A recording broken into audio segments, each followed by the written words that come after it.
Cheese Whiz has calcium that helps make your bones strong. Cheese Whiz.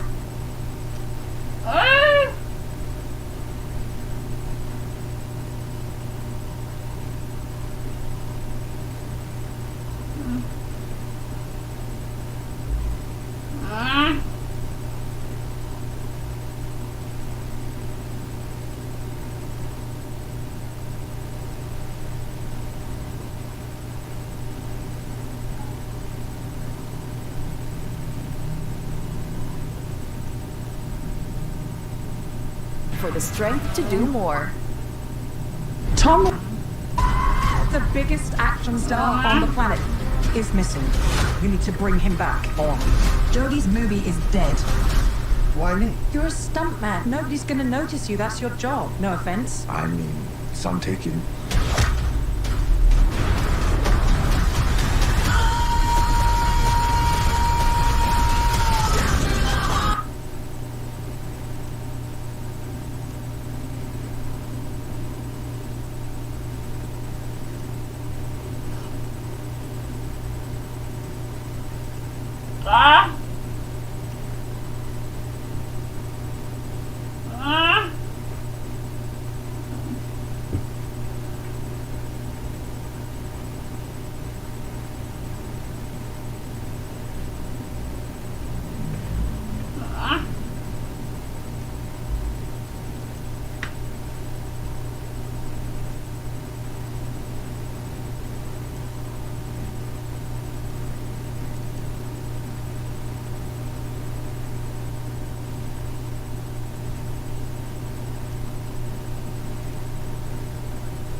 What is a woman?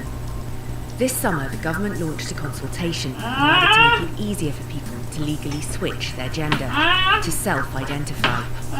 The Gender Recognition Act would be updated, ditching the medical procedures and assessments which are currently needed to get an official gender recognition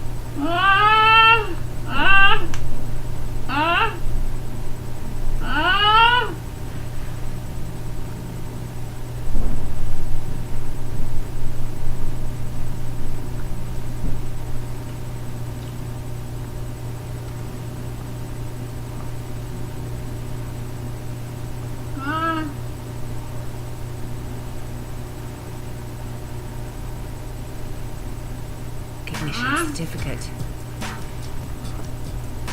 Some feminists are opposed to this change. I'm not hostile to trans. I'm definitely hostile to the politics of trans, which seeks to silence women's voices. They are not women. That's led to conflict with sections of the trans community.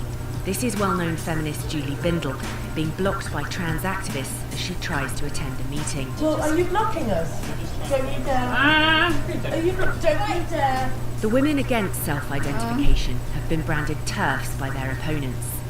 Trans, exclusionary, radical feminists. They've been called bigots and accused of hate speech. One such group is A Woman's Place. This group have never spoken to the media before. They've never let anyone attend any of their meetings. We've come up to Liverpool because they've said they're going to let us attend. We're just waiting for an email to come through. Tell us what the is actually going to be. Well, that's it. That's the message just come in. Every day we hear politicians who bang on about Brexit and having a people's vote. Well, how about a woman's vote?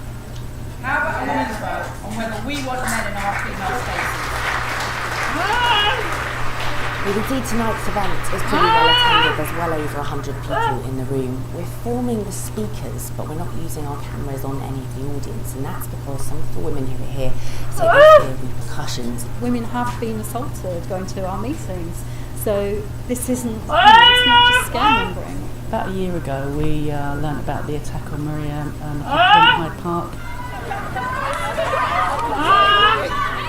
which came after a group of women were trying to organise a meeting to discuss concerns about the DRA, and we were horrified that women trying to meet to discuss that couldn't actually have a meeting, so we thought we would set up an organisation that made sure they could talk about it. You will know that the trans community will say that actually being hate, and that this is about people being transphobic and being allowed to express those views. Well, I think that's an irresponsible thing to say about women coming together about a law that affects them. It's not just the sort of big ticket items of males going into women's prisons, but I think there are things like, going into high street stores in the changing rooms, going to your sports centre in the changing rooms, how it's affecting children, and I think that those sorts of issues are frightening to women. What do you say to people who say that you're transphobic and simply you're on the wrong side of history? We're not transphobic, we're a group dedicated to making sure that women's rights are upheld. It really seems like common sense to us, and we don't know why we're coming under such attack. Helen Watts was expelled from the Girl Guides 3 days before this meeting for breaching their social media policy. People who take a contrary position to me often say I'm scaremongering, or I think that trans people are sort of predators. I don't think that at all. This is about the fact that we have male children sharing very sort of intimate spaces with female children. It's not the fact that I think those children are going to do anything. It's about respecting all the children's feelings.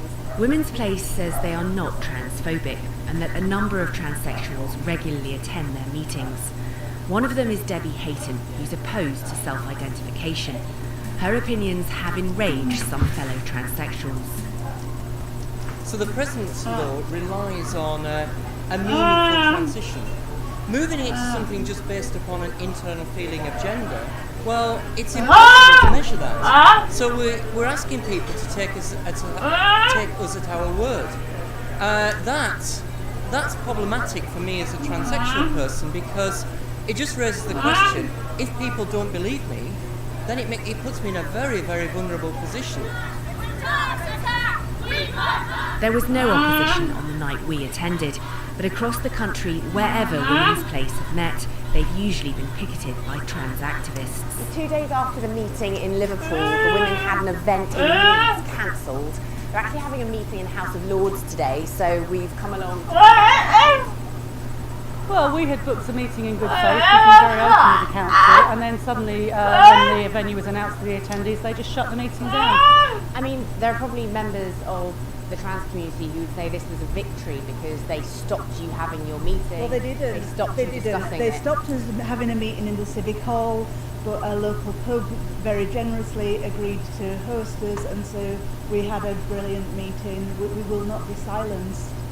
Regardless of what you think about the reform, It's actually about how we make sure that women's voices are heard and ensuring that happens. And politicians of all parties have really got to step up to the plate.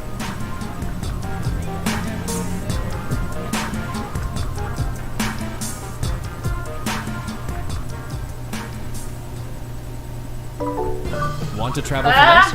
Agoda makes it easy. Book early, save big. Agoda's got early bird deals waiting for you. Never miss a...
Actually, understand that we offer this full apology. Their treatment was entirely unfair. What happened to these men is a matter of the greatest regret, and it should be so to all of us. Really made my day. I was over the moon. And the wording is so wonderful and so explicit. Abject apology from the government.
for plump and smoother looking skin. Olay Retinol 24. Try it for only 149 pesos.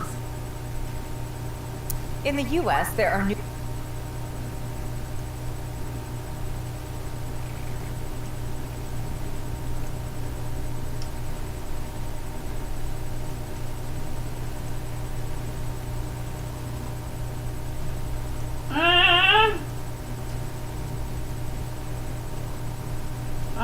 new developments in the Gabby Petito investigation. Her body was found last month in Wyoming. Authorities are still hunting for her fiancé, Brian Laundrie. On Friday, police in Utah released additional body camera video from an altercation involving the couple in August. In the video, taken weeks before she was reported missing, Petito tells the officers about a fight with Laundrie. He remains a person of interest. And there has been some debate about why the case of Gabby Petito is getting so much attention while other similar cases are seemingly ignored. These concerns have been raised in this country too in relation to thousands of missing and murdered Indigenous women and girls. So for more on this topic, I'm joined now by Hira Ali. She's an author and speaker, and she joins us now from London. Thank you so much for being with us, Hira. Hi, Arti. Thank you for having me over. So the first question, why does there appear to be this disparity when it comes to the attention paid to missing women cases when it is white or women of color? So I believe, Arti, there could be a number of reasons, to be honest. First of all, I believe there is an affinity bias or relatability bias, as a result of which a lot of time news correspondents only prefer to cover stories of victims which they can relate to or who look like women in their family or in their circle. There could also be confirmation bias. A lot of time people are looking for stories or searching for angles that can confirm to their opinions of certain communities which they already have. So because of that, I feel that sometimes women of color or indigenous women, they often do not get that media coverage that they should be getting. And so in terms of the case of Sabina Nessa, for example, and just for our viewers, there were two cases that there were similarities drawn between them. That of Sarah Everard, that was in March of 2021, and Sabina Nessa more recently. Both happened in London, where these were young women who were essentially murdered, and we know one is an ongoing case, and in the other case of Sarah Everard, there has been a conviction. But we know that there are memorials and dedicated coverage towards Sabina Nessa now. So that's because there had been an outcry online. Her name was trending online. There were demands for her to get the same coverage as Sarah Everard. Did that have an impact, and does that make it genuine? Yes. Well, to be honest, if she is getting coverage, that's welcomed. I can't really comment on how genuine it is, because the fact that somebody is now getting that attention which she should have in the first place is definitely a positive sign. But yes, it was belated coverage. It wasn't there as people claim that she was already there. It wasn't there. It was only after a couple of days when people raised it on Twitter. There was a hashtag trending, say her name, and it's only after that that media realized that her case should also get their attention. So what is the solution then to this issue? And you touched on some of the reasons behind it. In some cases, it's relatability, partially of media, partially of the public, partially of what people might see in pop culture and who they feel related to. So what's the solution here? How do we have it more equal across the board when it comes to these horrible tragedies that are occurring? So Arti, I have actually written a book on this with hundreds of strategies on allyship, how to support women and people from marginalized communities. But to sum it up, I would say, I think, when we talk about institution, and I've said this a number of times in the recent articles I've written, especially in the last few weeks, that when we talk about institutional bias or media bias, we're talking about a collective system. And when we talk about a collective system, challenging that becomes excruciatingly difficult. So it's important to start putting responsibility on individuals. So I think every individual needs to have that transparency, have that accountability. It's only then that we'll eventually be able to impact the bigger system. also the fact that, when news correspondents are covering stories, I think they all should be asking themselves this question. They should first recognize that there is bias. You can't dismiss and say, well, there is no bias, because there is bias. We all are biased. We can't dismiss science. So recognizing this bias and then taking a step back and looking at the stories they're covering, what exactly are they missing? Are there certain communities that they're targeting? Is there confirmation bias? Are there any assumptions they're making on the basis of gender, faith, ethnicity, or socioeconomic backgrounds? So these are the questions. If they start challenging themselves, I think it is going to have a positive impact. And eventually, also the organizations do need to make sure that this is linked to the strategic vision. So whether it's CBC or BBC, everything within that system, recruitment, appraisal, meetings, panels, everything needs to be inclusive. And then only will be people motivated to consider inclusion. Because, what is the compelling factor? There is a huge behavior intention gap usually, right? So how do you close that behavior intention gap? By making sure that you either give them a benefit or they see that, okay, if I don't do it, there's potential loss. So if there is nothing happening, no benefit, no loss, then people will never look into it. So I guess to close the gap, it is also important for organizations to think of it strategically, and also for individuals to challenge their own stereotypes and assumptions. And very quickly, just a final question for you. Yes, much of the responsibility, as you've mentioned, goes on organizations, but also consumers of news. And we know that they do that on so many different platforms, not just broadcast, not just online. So how should they be viewing things or consuming news in a way that allows them to give the oxygen to everyone in a similar way? So I think, again, question assumptions, because particularly with South Asian women, Aarti, there is this assumption that if there is a murder, it is probably a killing. So just, that really impacts the way any case is treated.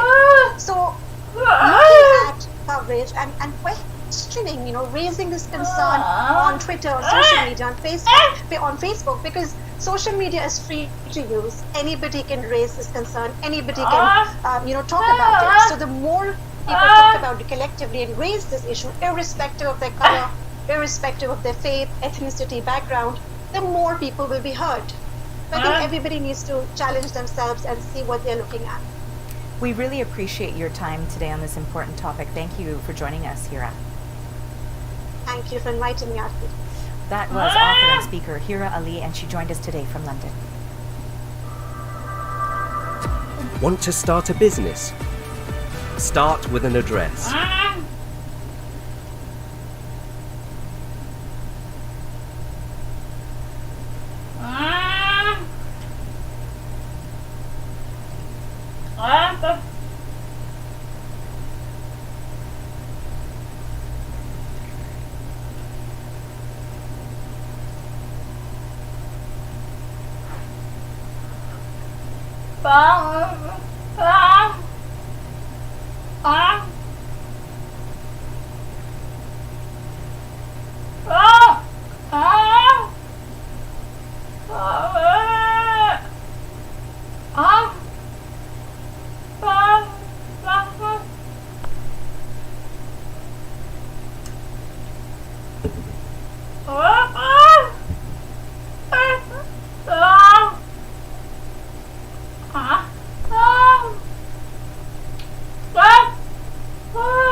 bago sa school?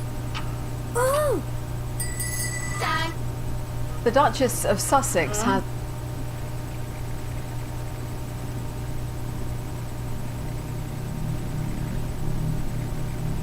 apologised for misleading a court about information given by her aides to the authors of a biography. Meghan Markle sued the publisher of the Mail on Sunday over 5 articles. In her witness statement, the Duchess apologised and said she did not intend to mislead the court about the role of her aide in providing information to the authors of the unauthorised biography.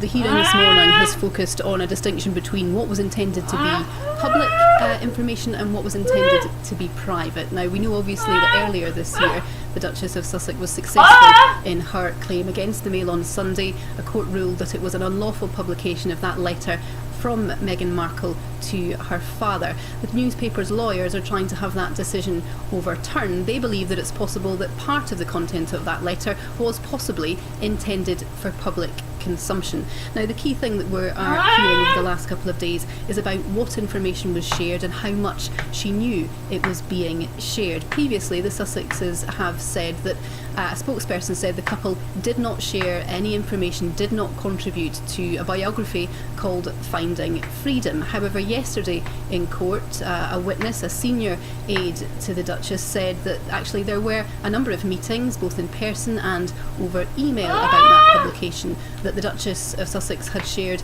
information, had shared points to be shared with the authors. So there's a contrast in those two accounts. Now, as you say, the Duchess of Sussex has been very clear that she did not intend to mislead the court. She says that she forgot about the way that that information was shared. She understands that she did share with her aide, but she didn't know fully the context in which it was shared. So that's the focus of discussion at the moment. She also gives a bit of background in court in her witness statement, saying at the time she could have declared those emails. She was going through a very difficult time. She was in the later stages of pregnancy. She'd suffered a miscarriage, which of course was very distressing. She was being advised to avoid stress by her medical advisors. So she gives that background, but she apologises for the omission and says it wasn't intentional. Where do things go from here? How much longer does this hearing go on for? Well, this afternoon we expect more detail to be looked at. It's very detailed, it's very complicated, it's not a straightforward judgment, and whatever the judgment, it will have implications not just in this case but for other cases too. So when it comes, it will be very significant. Perhaps it won't be that straightforward, but certainly a very important issue.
Rule 18.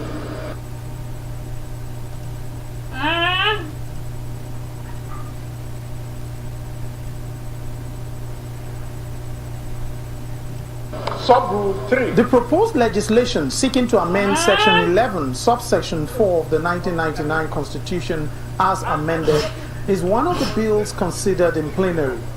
According to the sponsors, the bill seeks to extend the powers given to the National Assembly by the Constitution to take over the legislative duties of a state and empower them to remove a state governor or deputy governor. A power, the lawmakers say, was granted by the 1979 Constitution but taken away by the 1999 Constitution. Mr. Speaker, a situation may arise one day where the governor himself may be the one that will instigate the crisis that will warrant us invoking the power to remove the House of Assembly. Then he'll sit down there and be the beneficiary, and then we'll be powerless and impotent in doing anything about it. Mr. Speaker, we think that let's go back to this situation where it was in 1979. The response of other lawmakers is clear, prompt, and direct. The powers that the National Assembly currently has to temporarily, and that's the emphasis of the word, temporarily take over powers of the House of Assembly should not extend to, as the bill is saying, removal of a governor or a deputy. And anybody who has problems with his governor, go home and settle it. To say that we should come here and be removing some people's governor for them, it's not going to happen. Observing the mood of the House, the Deputy Speaker who is presiding makes this call. I'll give Honorable Pajok that opportunity. Having heard your colleagues at this stage, we now step down.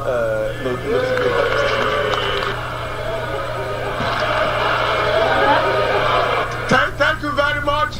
The lawmaker humbly bowed to the House, but asked that the House must always passionately defend the country's federalism at all times. Lanre Lassisi, Channels Television News.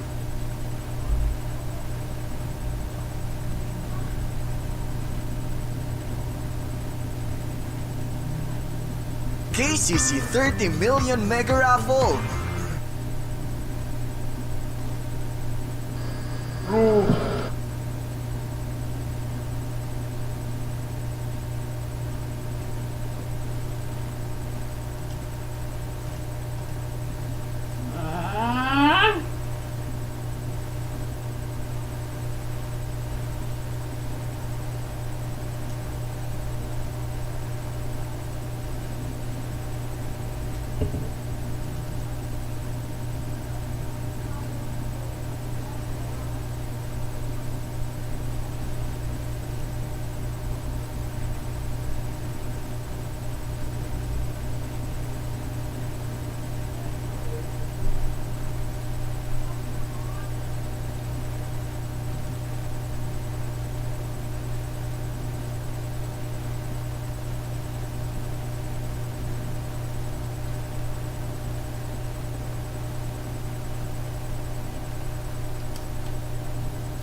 It's been announced that more people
In the UK are to become eligible for an automatic pardon for historical convictions for same-sex, and they're going to have them wiped from their records. The UK government's widening the current scheme in an amendment to legislation currently going through Parliament. Our correspondent Matt Graveling is here now.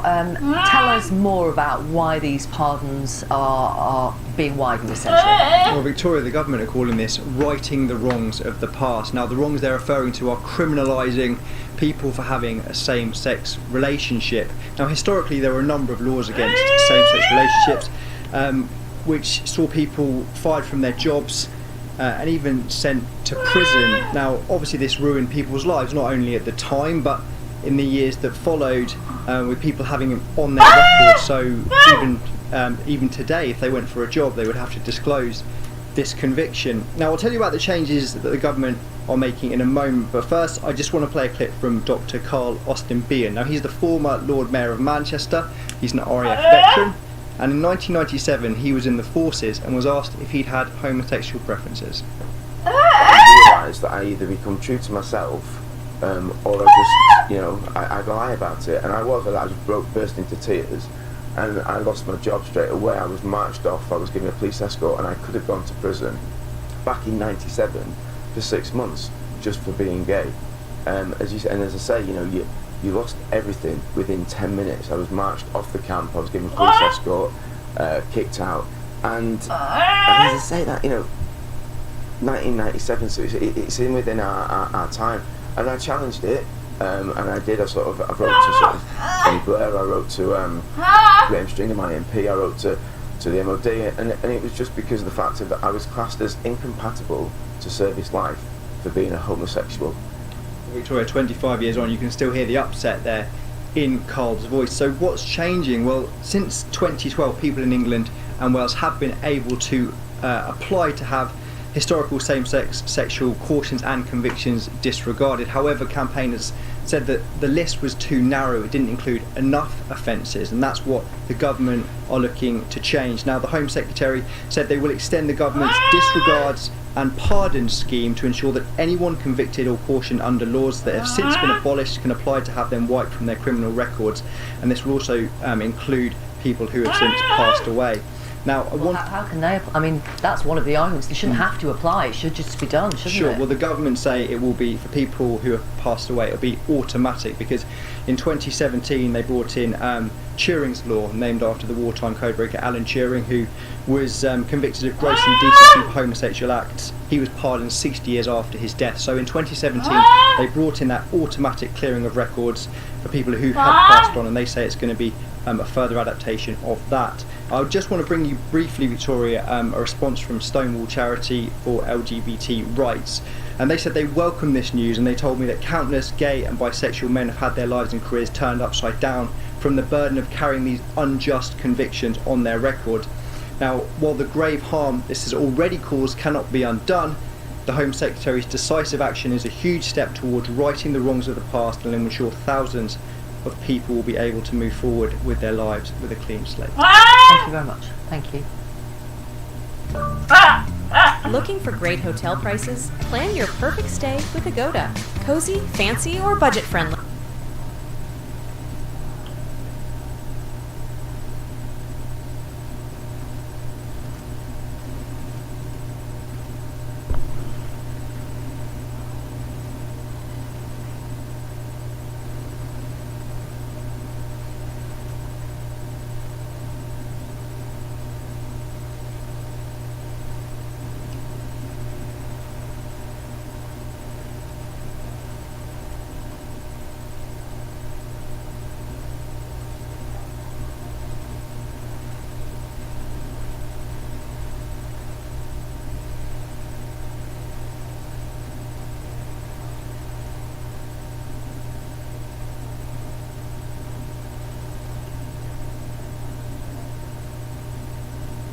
It is both a celebration.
And a rallying cry. 100 years after women first won the right to become members of Parliament, the call now is for an equal voice.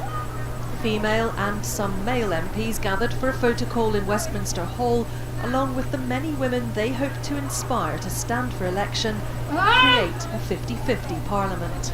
Parliament has to be filled with all different sorts of people to make the right decisions to be representative. And also, frankly, in the past, men seem to think that it was their business to make the decisions and women should just abide by their decisions, and now we want an equal say. We've got to be resilient, and we are resilient as women. We just need to have that encouragement, that push to actually put ourselves forward, and that's when this event is so important, asking somebody to stand. In 1918, Constance Markievicz became the first female MP, but as a Sinn Féin member didn't take her seat. Instead, Nancy Astor became the first woman to sit in the Commons in 1919. 60 years later, Margaret Thatcher broke another glass ceiling, becoming Prime Minister. In the past century, there have been fewer than 500 women MPs, and they still only make up a third of the House of Commons. But these sixth form politics students feel unless obstacles are removed for women, equal representation could still be decades away. It's a bit of like a burden to do other stuff and like have a family and then also go into politics. So I feel like there's a lot more barriers for women, just as women. Women MPs are increasing, and I feel like it's just going to increase. You just have to kind of wait and hopefully encourage more females to become MPs to get those numbers up. Opposite Westminster this evening, the London Eye lit up in the suffragette colours. Campaigners hope the future for an equal parliament is just as bright. Martha Fairley, ITV News.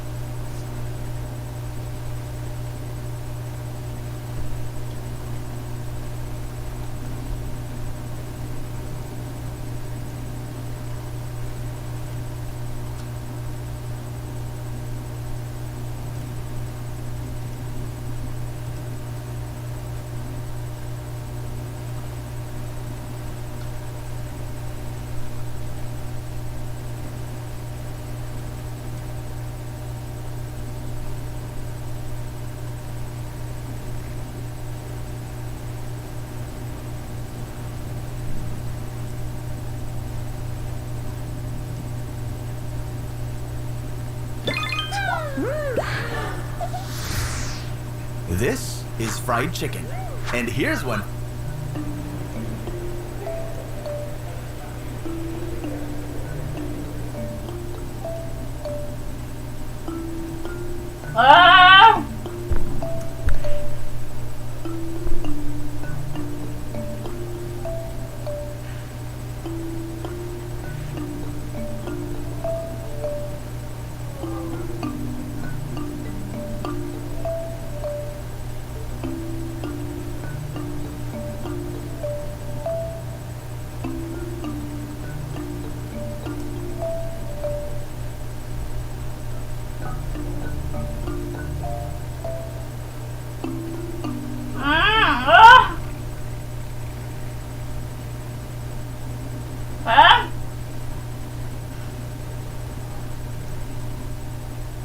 This is all rather complex and complicated, but you might remember that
I'll tell you about my Sunday night.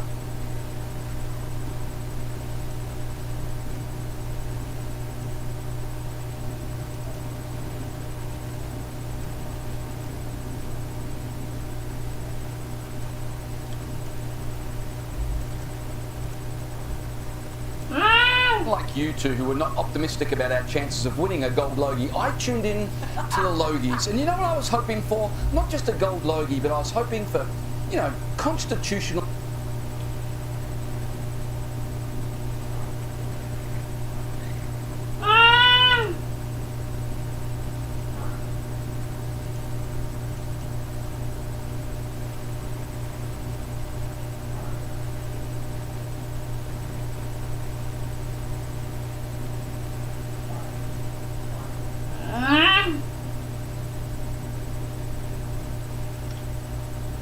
Sorry, it is a policy.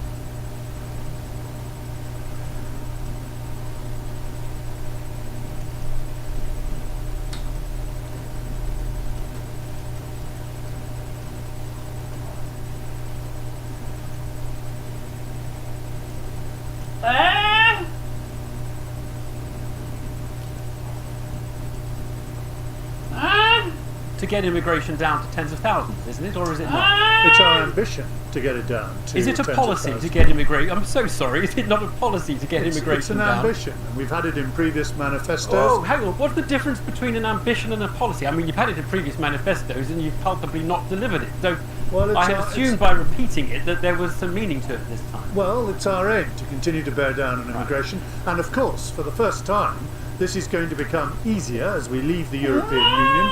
There will be no further entitlement to freedom of movement. At the moment, it's unlimited.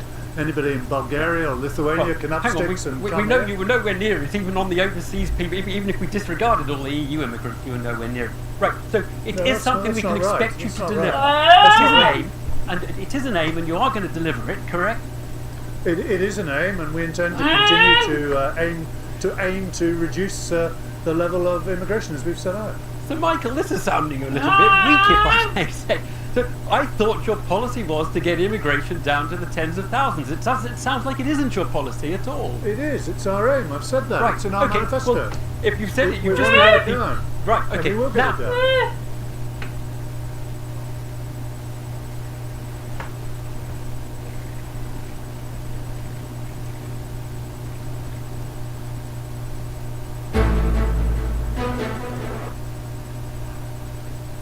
Sorry, it is a... Yeah.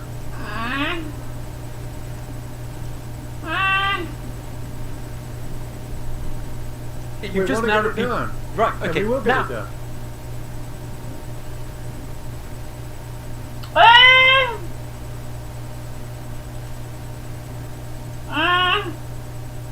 It's in our manifesto. Well, if you've said it, you've just now repeated. Right, And okay. we will get it done.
Hello everyone, and a very warm welcome to the panel.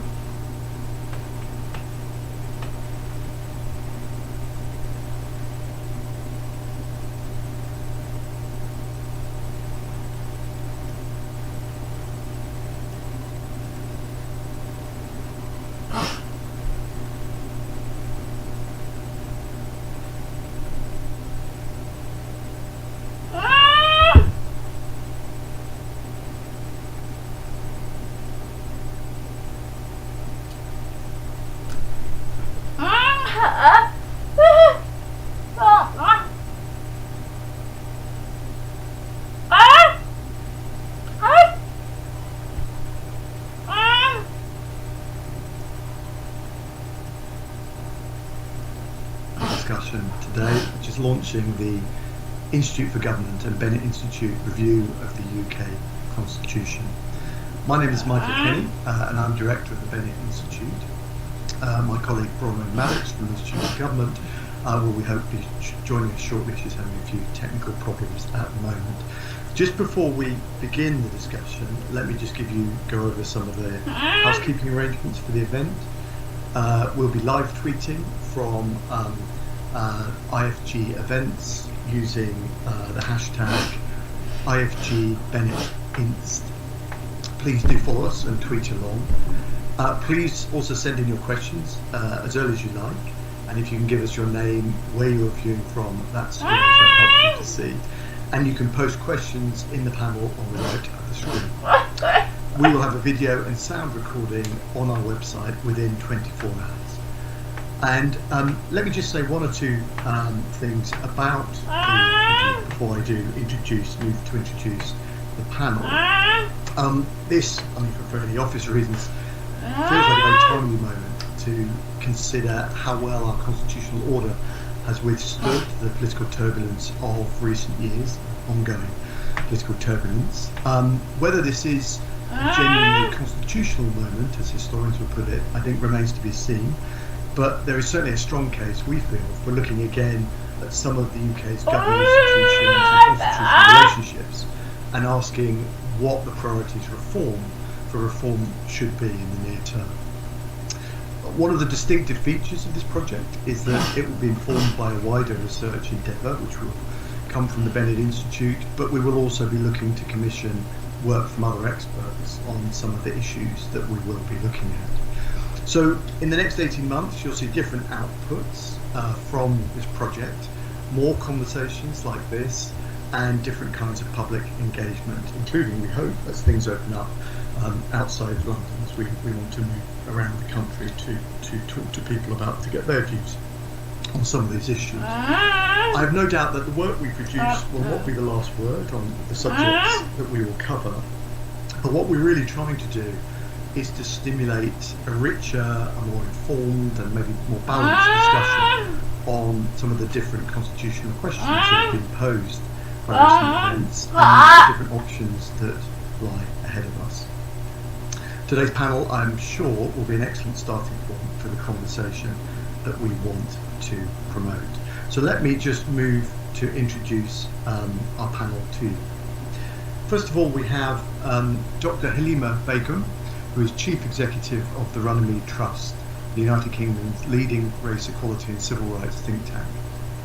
Before taking up her post at Runnymede, in a 20-year career with the Department for International Development, Halima held senior positions across aid and policy, program research, representing the UK government on numerous long-term international postings. We also have Robert Buckland, QC, an MP, who's a Member of Parliament for South Swindon, which is represented since 2010. He served as Secretary of State for Justice and was Lord Chancellor from 2019 to 21, and before that worked in government as the Minister of State for Prisons and as Solicitor General for England and Wales from 2014 to 19. He's also sat on the Justice Select Committee and the Joint Committee on Human Rights, the Common Standard Committee and the Commons Privileges Committee. We also have with us Professor Kieran Martin. Kieran is Professor of Practice and Management of Public Organisations at the Blavatnik School of Government at Oxford. For that, he was the founding Chief Executive of the National Cyber Security Centre, part of GCHQ, and before that, he worked in several roles in the Cabinet Office, one of which I guess is very pertinent to his comments today, was as Director of the Constitution between 2011 and 14, where he oversaw the implementation of the 2014 Scottish independence referendum. And then finally, we have joining us Baroness Smith of Basildon. Angela is a Labour peer and has served as Shadow Leader of the House of Lords since 2015. Before her introduction to the Lords, she represented the constituency of Basildon from 1997 to 2010. And during that time, she served as a whip as well as in ministerial roles at the Northern Ireland Office, DCRG as it then was, and the Cabinet Office. She's currently Shadow Spokesperson in House of Lords for Northern Ireland, the Cabinet Office, and constitutional and devolved issues. So welcome all, thank you very much for joining us. Really delighted to have you spark this wider conversation. Let me begin with you, Halima. You'd like to share some opening thoughts. Thank you, Michael, and what a pleasure it is to be with this group and also the audience here today to really dig into quite important, pertinent questions that relate to the health of our democracy. So thank you very much for creating that space. I'm Halima Begum. I work for the Runnymede Trust. Runnymede Trust has an unusually healthy link to democracy in England, and I hope that we can bring some of that spirit and value to this discussion today. People probably don't normally associate racial justice with Runnymede, but that's one of the reasons why we are founded on those principles, so that racial justice can be seen as human rights. I suppose just the opening remarks are really to set the context of civil society. So everybody's interested in the health of our democracy. Everybody's interested in questions of the checks and balances of power at the moment, and particularly during a pandemic where even without intent, you could see normal mechanisms of accountability failing. I mean, that is what happens during emergencies. But of course, that places greater responsibility and scrutiny on our systems and our checks and balances to ensure that during emergencies, whether it's a humanitarian one or whether in fact it's something that's politically driven, a war, for example, that the due standards of democracy and the checks and accountability are in place. So this is probably more timely occasion to be looking at our democracy and the Constitution, whether it should be reformed, rejuvenated, codified or not. For civil society, of course, and if you look at the social contract, civil society is often always that weakest bit, isn't it? Because government feels to be monolithic and powerful, market forces appear to be wealthy, and it's civil society that often relies more on the protection of rights, very formal rights from the constitutional setting. And for this reason, I think, for those of us who are constitutional experts here today, we are not the constitutional experts, we are civil society, and we want to understand what is the best form and shape and structure of the Constitution that allows the voice and space of civil society, and in particular minority rights within civil society, to be upheld. Because if the rights of civil society and minorities is upheld in the Constitution as effectively as it could be in the current status quo, we'd be happy, I think. But we know that's not the case. So our plea to constitutional experts is to give us, I suppose, the best form of a constitution that best guarantees the rights of civil society to function as part of its original aim in a social contract with government and with markets and ourselves, and also allow a healthy democracy to be in place. And I can talk a little bit more about the protection of minorities a bit later, but that's the kind of perspective with which we come into this discussion today. Thank you very much, Halima. That's a really interesting opening set of thoughts. I'm sure we will come back and pick up some of those issues. Let me move next to Angela, if I may. Thanks, Mike, and it's good to be part of this team as well. I think we're going to learn as much of other people and from each other as this process goes on. So I think for all of us, it's a really sort of exciting process. I want to pick up on something Halima said there, which I think was really important. He said about the public and engaging the public in the Constitution. And it's quite often that the Constitution has this enormous effect on people's lives. But if we were to go and randomly talk to 100 people in the high street and say we want to talk to you about the Constitution, they'd think we were the local sort of idiot and walk away from us very quickly. They wouldn't want to engage in that discussion because it sounds so dull and boring. And so I think that's one of the biggest challenges we have, how we engage people in this constitutional discussion and what it's about. For me, it's about holding power to account. I suppose looking parliamentary-wise, being sort of my starting point, being my involvement, and how good and how effective are the mechanisms we have in holding Parliament to account. And I have to say, I think the picture is mixed. I've just some discussion points on this as well. So the different sides of the fence, I think we have very similar views, and we've had discussions and engagement on this. My view is if you're going to hold government to account, the government has to be a willing partner in wanting to be held to account.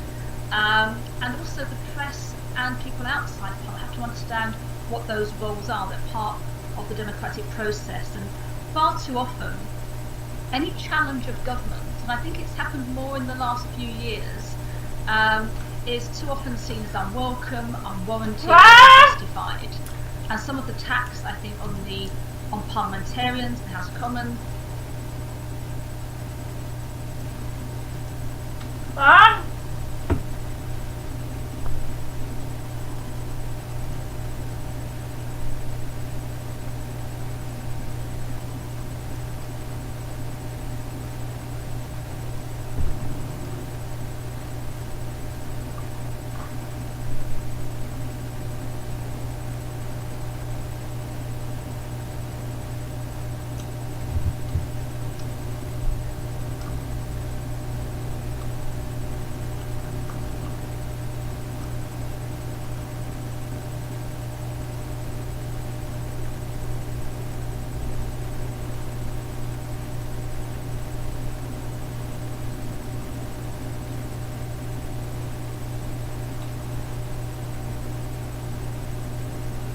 or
in the House of Lords or the judiciary has been rather unpleasant and well over the top of what we'd expect, particularly I think during the Brexit debate, which brought a toxicity to our normal political engagement that we haven't seen for a long time and I hope will start to fade. I'd also say what do we mean as well about holding power to account and holding the government to account. Too often, I think in the media, and perhaps an assumption in the press, if MPs don't vote against their government, it's seen as they're not doing anything about it. And having been a member of Parliament myself, there's a lot of discussions that go on behind the scenes that are holding governments to account. And perhaps if we said a bit more about those, the public would have a greater confidence in some of the political processes. Another thing I'd say is it's not just about the House of Lords. I think the only time I sort of see the House of Lords in the news sometimes is when the government has been uncomfortable or unhappy or cross with something we've done, which is normally just part of the normal parliamentary and political process, and we get attacked for that holding of. So there's probably more I can say on that if there's any questions as we move on. I think that's an opening thing. I think the key for me about the Constitution is what are the mechanisms for holding power to account, how are they used, and how do people understand and engage with those, or how do politicians and others and civil society engage and act on individual problems. Thanks very much, Angela. Again, it's a really very sort of wide-ranging and sort of fertile agenda I think you've set us there for further discussion. Let me move next to you, Robert. Well, thank you very much indeed, and it's great to be part of I think what's going to be a very lively panel, because I think Angela's fair. She's right to say that there are things that I think we agree on, but I'm just looking at the headlines here that we can all see on our screen: reform, reject, or reinvigorate.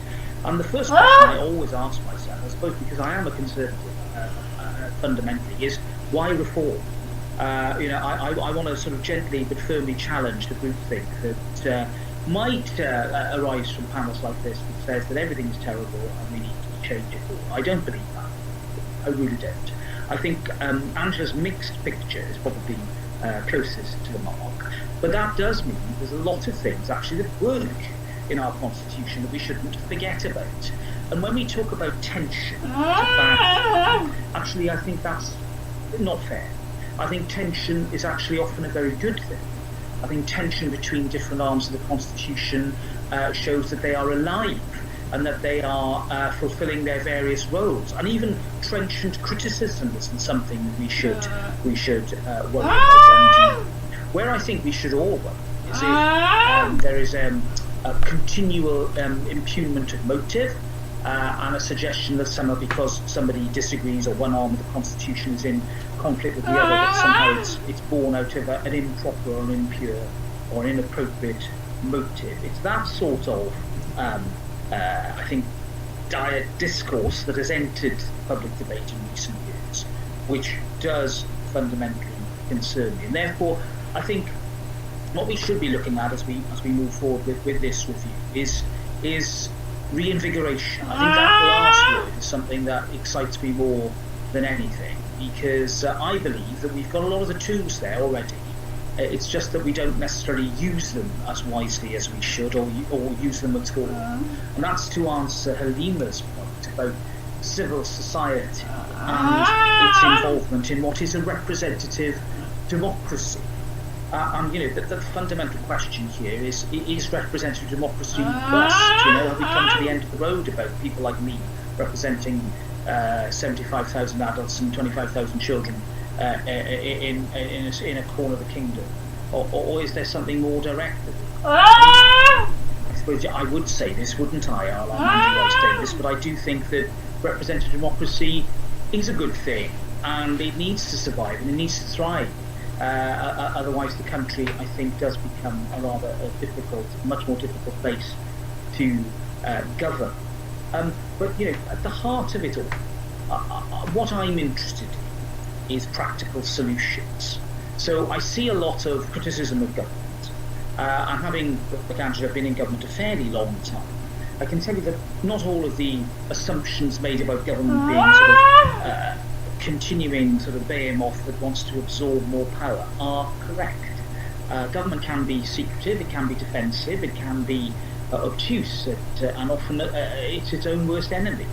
But I fundamentally don't believe the theory that somehow suggests that all arms of government want to take more and more power all the time. Capacity, resources, sheer energy prevents that approach from actually being the real one. And therefore what we, I think, need to stop doing is, in this sort of three-legged stool, always assume that government's the bad guy, the judiciary are the good guys, and the legislature are the heroes. The truth is that all three have an equally important role to play. They've all got their manifest qualities, they've all got their flaws, but they're three parts of the same system. And I think rebalancing the debate in that way, and I can say this now that I'm not in government, rebalancing the debate in that way, I think, is a very important part of the process that we are undergoing. And I do hope that as we develop our thoughts and ideas this afternoon and in future events, that we make sure that the diversity of thought that I think does exist on this panel is then fully reflected in the product that might emanate from our deliberations. Thank you. Thank you very much, Robert. Let me move on then to conclude the panel to you, Kieran, and to talk particularly about the sort of territorial dimensions of the Constitution. Well, honoured to be here, daunted to go last after the three previous contributors, and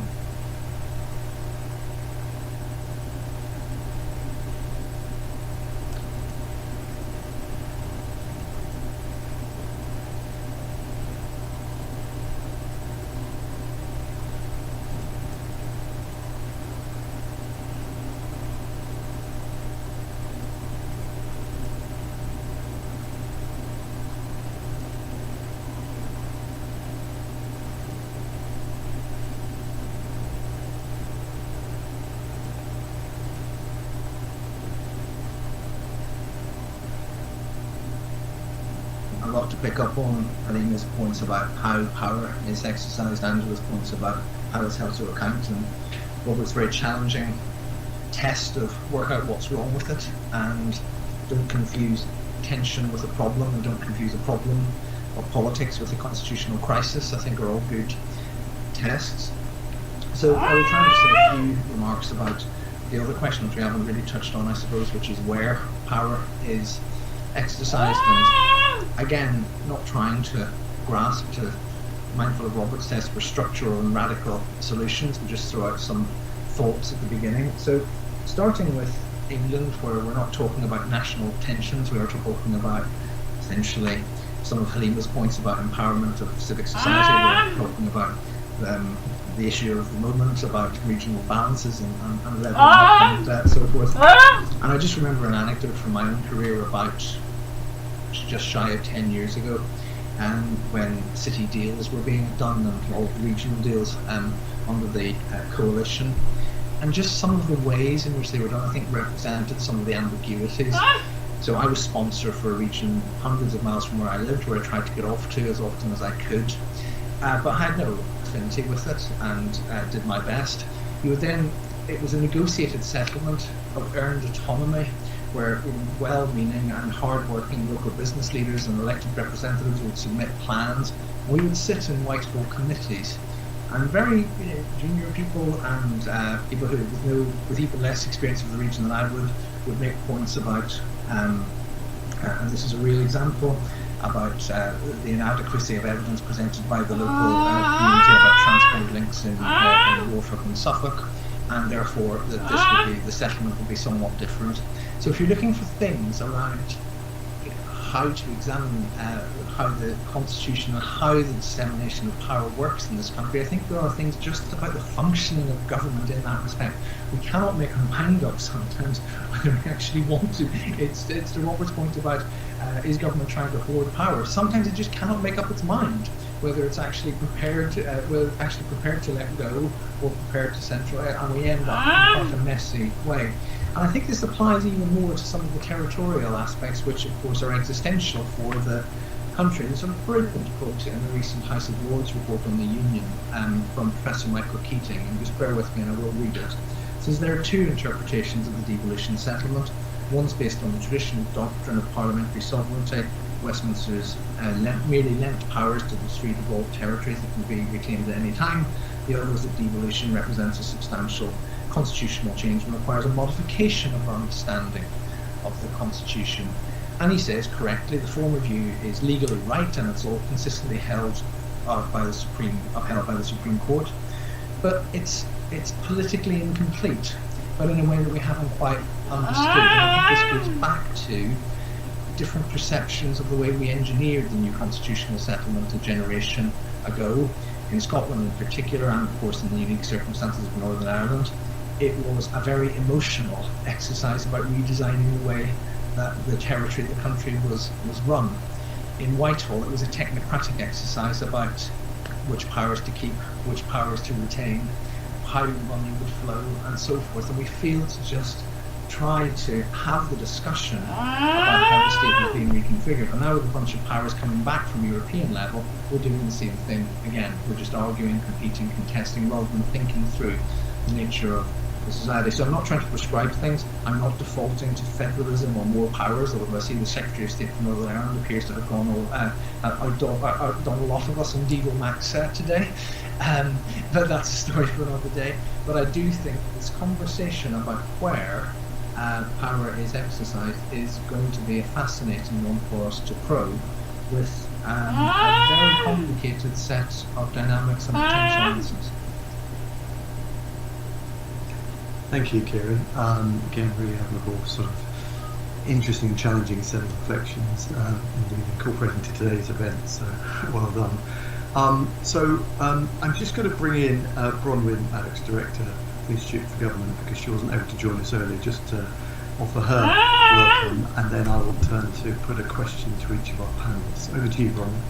Hi, thank you very much indeed. Great to join you. Sorry for the technical glitches at the beginning, but I've been listening with fascination and the appreciation of not just this conversation, but all the kind of conversations that we have begun in starting this project. We're really delighted to be doing it with the Bennett Institute. Both of us coming together at this point feeling that the time is right to ask these questions. And what our panelists have just been talking about really goes right to the heart of the three different pillars we've focused our work around. One, the power relationships within the country, and sometimes the very old foundations of those, sometimes the very new ways in which those have been called into question. The second one is the territorial settlement, that bit of jargon for the how do we get the relationships between the different parts of the country to work, which we've just been discussing. I think we may have lost Bronwyn there. Yeah, okay. Bronwyn's having some difficulties. Hopefully we'll try and bring her back into the conversation before the end. Let me ask you first, Halima, if I can come back to you. I mean, a couple of further references to the points you made about power, the role of civil society here. I just wanted to follow up with just a question about, I suppose, from a citizen's eye perspective, how accessible, questions about accessibility of the political system have been posed for some while. But I'm particularly interested in the sort of constitutional dimension of that. I mean, do you think people have an understanding of how Britain's constitution works? Is there an agenda there in terms of either improved understanding or actually generating a sort of wider constitutional discussion that connects with those issues about accessibility you've been working on? Yeah, so if you were to ask the average member of the public, do you understand how the Constitution works? Forget the public, I would struggle with that. You know, and I spend time with constitutional experts, such as Baroness Biff here. But so I think it's quite a difficult one to ask of the public. What we need to be thinking about is how does the public understand how they hold decision makers to account? So if you ask the question, are you able to hold your local MP to account or your local councillor, or in fact, do you feel that the media is representative of your interest, and is the BBC focusing on all your issues given the fact that you pay a licence? I think you'll get a different answer. So the question around whether the public understands the Constitution, I think, goes to the heart of whether the public feels that they have any power, whether they hold any power. And at the moment, I think the public will struggle to say, yes, we do. And I don't just mean, Robert, because of short-term issues around slight crisis of confidence in government. At other moments in history, there might be a crisis of government in other parts of the institution. But I think generally the public struggles to feel that they have that confidence in holding decision makers to account. But more recently, I'll give you an example of how we, working in civil society, whether we feel confident or not. When we have a conversation about the Constitution, people often jump to the House of Lords, and there's that conversation around, well, is there a democratic deficit in there? Should it be elected? Well, if it's elected, what's the role of the other house, and so on. But recently, we have tried very hard to challenge and scrutinise various bills that are going through the Houses of Parliament. Now, those bills affect the rights of the public to protest, the rights of the public to elect and vote their representatives. This is the election bill. This is the Borders and Nationalities bill. 3 or 4 of those bills are going through the Houses of Lords at the moment in January 2022. They basically went through the Houses of Parliament uncontested. I mean, there was some contestation, but they went through. So essentially in civil society, for the very first time, we're basically so pleased that the House of Lords, even with its limited powers, is there providing a check and a balance on what we think are a raft of bills and measures that undermine and erode the civil space that we hold so dear in this country. And that's a very practical example of something that isn't working. And to your point, Robert, if we were to just ask the question in an abstract, well, should we reform the Constitution or not? We don't ask the abstract question. What we are saying is, how did we get to in a place in 2022 when 3 or 4 bills that undermine human rights in this country, and particularly, by the way, the rights of minorities, they're going through uncontested? And we would like to see more challenge from the Houses of Lords, but ultimately it becomes really difficult for charities because we're then defending a place where we shouldn't be defending. So charities become politicised. They shouldn't be politicised. Charities represent the public interest. But if the Houses of Lords and the Supreme Courts are upholding more of those rights and that civil society space, what happens to the role of charities? It's a really live debate and issue for us. So the Borders and Nationality Bill, for example, that went through the Houses of Parliament, it's coming up for its final reading with the Houses of Lords. A lot of civil society have said, well, we can't do anything about it because actually even with the best amendments from the House of Lords, it will go through with royal assent. So what does civil society then do? Well, the answer was, ask Liberty and Amnesty go organise some public protests outside Downing Street. But of course, the policing bill itself, which is the other of the bills that undermine civil society rights, is the one that stops a lot of that protest going ahead. So I think there's something fundamentally coming unstuck at the moment, and it would get unstuck, doesn't matter which government is in power. And it's that balance that we want to see in place, because having that balance in place ensures that civil society and charities can actually work on charitable issues, and that the businesses can focus on their part and government is continuously held to account. It does feel as though there's a lot of power concentrated in one part of that relationship at the moment, and that's what we're finding really difficult. Thanks, Halima. I know, Robert, you want to come back. I can see you shaking your head. Can I just go to... Okay, I will come to you in a minute. Can I just go to Angela next, though? Halima mentioned the Lords a couple of times, and obviously that's you're a member of the Lords, and you mentioned that in terms of sort of achieving the right balance between the different branches of government. I want to just specifically ask you, Angela, about the debate about the House of Lords, and its potential reform, which kind of rumbles on. What is your feeling about how the Lords is performing, and the kind of legitimacy question, I suppose, that hangs over it? Well, there's two sides to that. I think what I found very interesting about Halima's comments was she was thinking this was the first time that the House of Lords had these three huge bills. I have to say, it's quite a challenge. We're sitting regularly until midnight. We're starting at 11 o'clock in the morning. We're doing much longer hours, actually, than the House of Commons. But it's not the first time. That's our role, to scrutinise bills, and we're doing nothing different now to what we've done in the past. And what we have found over a number of years, that increasingly campaigning groups from across the political spectrum will come to the House of Lords with ideas and suggestions and thoughts. And I think partly we have more time, as often though there's increasingly less time in the House of Commons to go into the detail of bills, whereas House of Lords, we don't have that guillotine, so you carry on debating, which brings benefits, and I think disadvantages as well. So it means that everything's aired, but sometimes you don't need everything to be aired on every single amendment you're discussing. And when you've been here midnight several nights on a row, it can get a bit exhausting when you started early. So but the Lords isn't doing anything different. What has been different, I think, is like you saw on the police bill that you mentioned, where the government brought things into the House of Lords on a bill that hadn't even been discussed in the House of Commons at the last moment. And one of the reasons there were so many defeats for the government on that was partly because of the content. People didn't like the content of it, but a lot of peers were very uncomfortable with the idea that the government could bypass the Commons delegates and put something in late in the House of Lords. The Lords themselves felt that was unconstitutional, and perhaps as significant as the wins were the number of Conservative peers who just didn't turn up. They didn't want to be there to vote for those measures. So there's nothing particularly different in that. We do go into things in more detail. Unlike the MPs, we haven't got constituencies, and we're not doing all constituency work as well. Our focus is on legislation. I mentioned my opening comments that saying that scrutiny isn't just for the House of Lords, because I think there's a greater role the House of Commons can play. And one of the things I think, and I'm interested in your comments on this, Robert, if you agree with me or not on this, that too often the government confuses any tension. I agree with you. I think tension is good in political debates and in legislation. I think that's a good thing. But government confuses, if the House of Lords rejects something or suggests an amendment, they see that as a row between the House of Commons and the House of Lords, and it isn't. It's challenging the government and offering a suggestion to the House of Lords.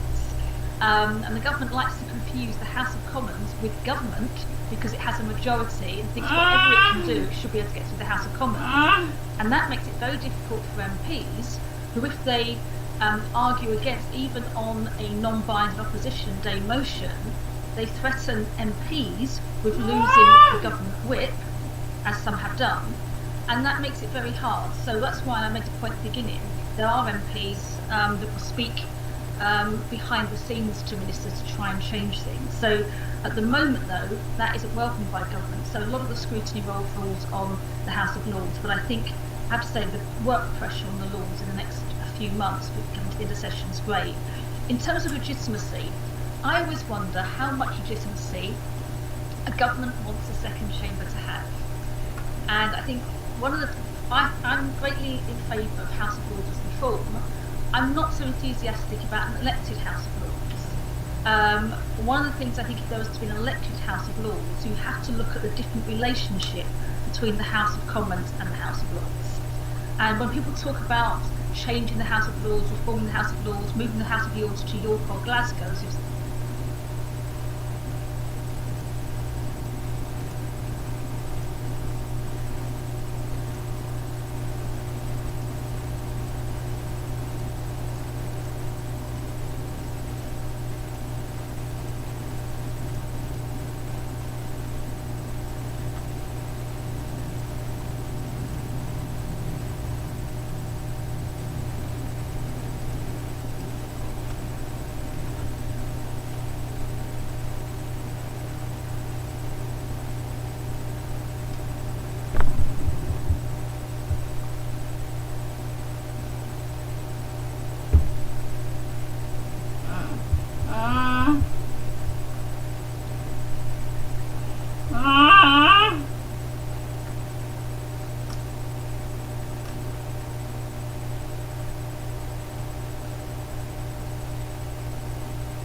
Ah!